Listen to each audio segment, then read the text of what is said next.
Thank you, Mr Speaker. My question is to the Treasurer. Given the Australian economy is experiencing global volatility, low wages growth, falling consumer confidence and a slowdown in China, has the government done any modelling on the impact on the economy of increasing the price of everything with a 15% GST? And if not, why not? The Treasurer has the call. Modelling when you're in government.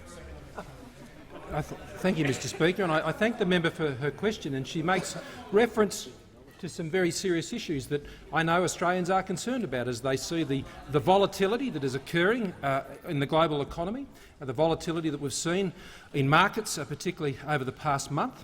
And I think that is a real cause of concern, particularly for independent retirees, Mr Speaker, who are most in the front line of a lot of those impacts that we've seen happening in those markets.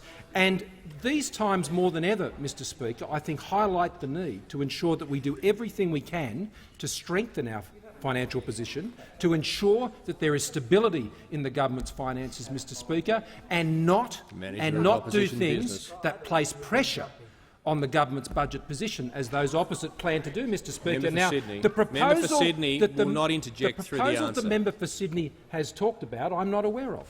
I'm not aware of a proposal to put a tax on everything, Mr Speaker. I'm not.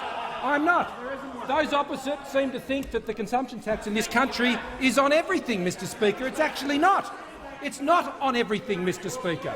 And what the government is doing, Mr Speaker, is ensuring that we can have a tax system that will be growth-friendly, Mr Speaker. And as the Prime Minister said, we are engaged in an open conversation with the Australian people, and we will work through all the various options that are available. But there's a litmus test on this, Mr Speaker, and at the end of the day, the government has to be confident that any changes would be supportive of growth and jobs and would be conditioned to the environment, particularly globally, that we find economically at this time, Mr Speaker. So we are moving forward, Mr Speaker, with strong plans to reduce the size of government expenditure as a proportion of the economy, as I've indicated, which has been well received by the ratings agencies and recognised as being a credible path to ensure that we are getting the budget under control. Those opposite, Mr Speaker, have one plan. They have one plan, that is to raise taxes, to pay for higher and higher spending. The one way you can keep taxes down in this country, Mr Speaker, is to ensure that its expenditure is as low as you can conceivably have it to provide the services that people need in this country and depend on. So that's our plan, Mr Speaker. Our plan is to keep expenditure under control. The plan of those opposite is to tax as high as they can to chase the spending that will forever go up, as occurred when they were last in government. They have learned nothing.